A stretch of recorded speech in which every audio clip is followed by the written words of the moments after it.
Enter Tyranny, stage left. Plato proposes a mechanism by which democracy finally mutates into tyranny. He tells us that the parasitic drone class that builds up under late oligarchy and democracy can be divided into two subclasses, the drones with stings and those without. Those without are the passive hangers-on, whereas the stinging drones are the nastier bunch, aggressive and inclined to stir the rest up to sedition.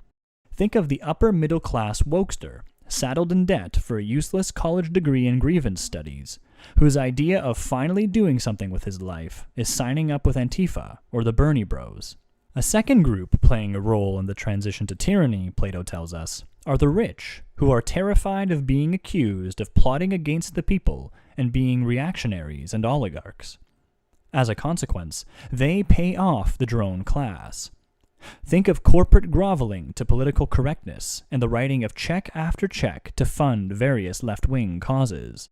A third, last, and largest group are the masses, who don't pay much attention to politics, but are happy to take a share of whatever the drones extract from the rich. This payoff arrangement is unstable, and awaits the rise of a stinging drone ruthless enough to go the whole hog, and wage class war against the owners of property. This is the tyrant, and the tyrannical personality type is an extension of the democratic personality type, bringing its characteristic lawlessness to full fruition. Plato describes him as a complete libertine who combines the characteristics of drunkenness, lust, and madness, and is given over to criminality and extravagant feasts and orgies and sex and so on. He governs by exiles, executions, hints of cancellation of debts, and redistribution of land. The key to his character is that the last weak restraints on democratic man's appetites entirely disappear. The tyrant, says Plato, is lost to all sense and shame, so that there is nothing, no taboo, no murder, however terrible, from which he will shrink. And he is prone to a terribly bestial and immoral type of desire, which manifests itself particularly in dreams, such as attempting intercourse with a mother or anyone else, man, beast, or god. His criminality will not be checked even by filial reverence, so that he is a parricide, who will even loot and tyrannize over his own parents. Indeed, if the people will not submit to him, he'll punish his country if he can, just as he punished his parents. Plato describes him as the unhappiest of all men, who is envious, untrustworthy, unjust, friendless, and godless. He has no true companions, but only alliances with similar criminal types.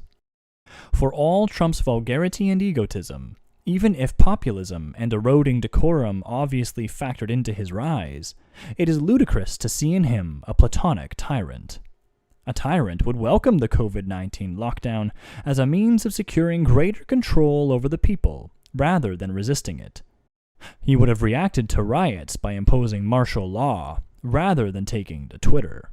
No, where we see the tyrannical personality type as Plato understands it, the bitter revolutionary given over to libertinism, contemptuous of reason, bent on class war and the expropriation of the rich, with no loyalty to the heritage of his parents or country, is, quite obviously, on the side of Trump's most vociferous enemies, the woke mob. While Trump confines his tyranny to trash talk, SJW leftists make war on the police, burn down businesses, topple monuments, take over city blocks, bully dissenters into silence where they can, and ruthlessly destroy the reputations and livelihoods of those they cannot, all in the name of an intersectional program of socialism and radical sexual liberation. But having a tyrannical personality type is one thing, and actually imposing a tyranny is another. What remains to be seen is whether there is, among the woke hordes, anyone with the combination of talent and ruthlessness actually to take over the apparatus of government, and whether the mass of society has gone too far beyond the threshold of decadence to resist. Even now, the prospect of an American tyrant in the Platonic mold appears far-fetched, but, like so many other things in these bizarre times, not quite as far-fetched as it seemed just a few years ago. Plato's classification of personality types and regimes is an idealization. He did not think all real-world societies exactly match any of his categories. Actual societies tend to be mixtures of the tendencies he describes, though one tendency or another often tends to predominate. Nor is the transition from one kind of society to a more degenerate kind inevitable. Perhaps we are not as close to the brink as it seems.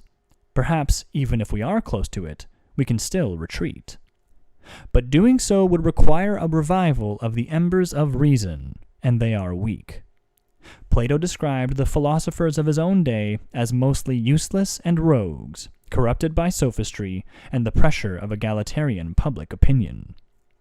Intimidated by the most aggressive elements of the mob, the intellectual in a democratic society is swamped by the flood of popular praise and blame, and carried away with the stream till he finds himself agreeing with popular ideas of what is admirable or disgraceful, behaving like the crowd and becoming one of them. As if in fulfillment of this Platonic prophecy, a radical and intolerant egalitarianism has swept the American intelligentsia, the academy, journalism, the arts, and popular culture, its leaders routinely bullied into submission by even the most groundless accusations of bigotry. Plato says it would take a miracle or divine providence to keep philosophers from being corrupted under such circumstances, and that even then only a very small remnant will resist. As Socrates' execution indicates, this resistance might even seem futile in the short run. But its long-term effects are what matter. Today, no one but a few scholars knows the names of Socrates' persecutors. It is his greatest student, Plato himself, whom we remember.